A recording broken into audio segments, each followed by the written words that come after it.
ਅੱਜ ਕੋਈ ਮੁਸਕਰਾਹਟ ਨਹੀਂ। ਸ਼ੈਰਿਲ ਰਾਓ ਦੁਆਰਾ। ਸ਼ਾਂਤੀ ਅਤੇ ਅਰੁਣ ਚੰਗੇ ਦੋਸਤ ਸਨ।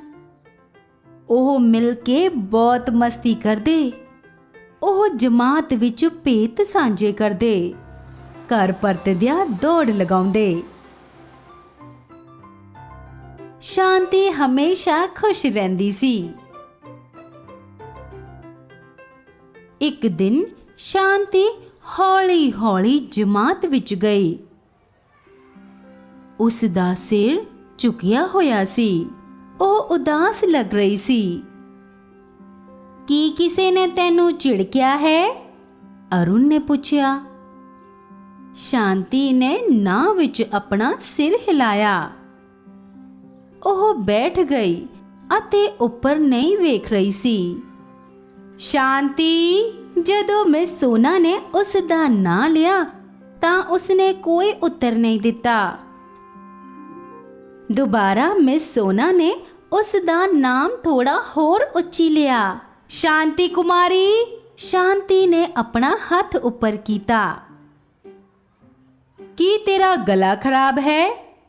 ਉਸ ਦੇ ਅਧਿਆਪਕਾਂ ਨੇ ਪੁੱਛਿਆ। ਸ਼ਾਂਤੀ ਨੇ ਨਾ ਵਿੱਚ ਆਪਣਾ ਸਿਰ ਹਿਲਾਇਆ। ਉਸ ਦੇ ਗਲ ਲਾਲ ਸਨ ਅਤੇ ਅਜਿਹਾ ਲੱਗਦਾ ਸੀ ਕਿ ਜਿਵੇਂ ਉਸ ਨੂੰ ਬੁਖਾਰ ਸੀ।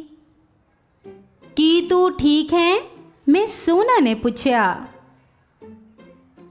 ਸ਼ਾਂਤੀ ਨੇ ਅਜੇ ਵੀ ਦੇਖਣ ਦੀ ਹਿੰਮਤ ਨਾ ਕਰਦੇ ਹੋਏ ਹਾਂ ਵਿੱਚ ਸਿਰ ਹਿਲਾਇਆ।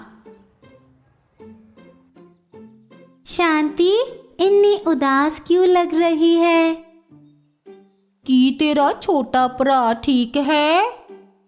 ਕੀ ਤੇਰਾ ਕਤੂਰਾ ਠੀਕ ਹੈ? ਕੀ ਤੇਰੀ ਦਾਦੀ ਠੀਕ ਹੈ?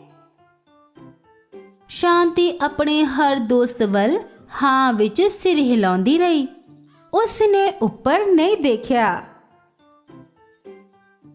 ਅਰੁਣ ਉਸ ਨੂੰ ਮੁਸਕਰਾਉਂਦੇ ਦੇਖਣਾ ਚਾਹੁੰਦਾ ਸੀ। ਉਸ ਨੂੰ ਇੱਕ ਖਿਆਲ ਆਇਆ। ਉਸ ਨੇ ਆਪਣੇ ਬਸਤੇ ਵਿੱਚੋਂ ਕੁਝ ਬਾਹਰ ਕੱਢਿਆ।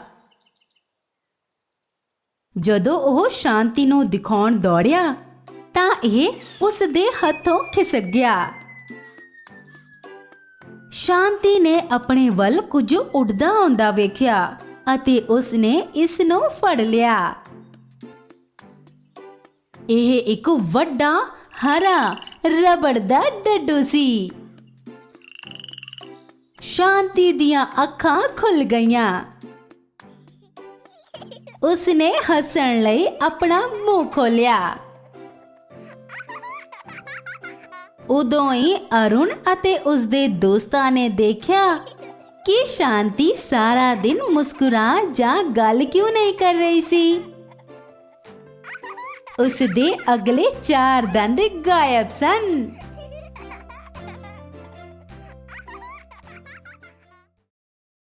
ਸੁਣੋ, ਇਸ ਵੀਡੀਓ ਨੂੰ ਪਸੰਦ ਅਤੇ ਸਾਂਝੀ ਕਰਨਾ ਨਾ ਭੁੱਲੋ।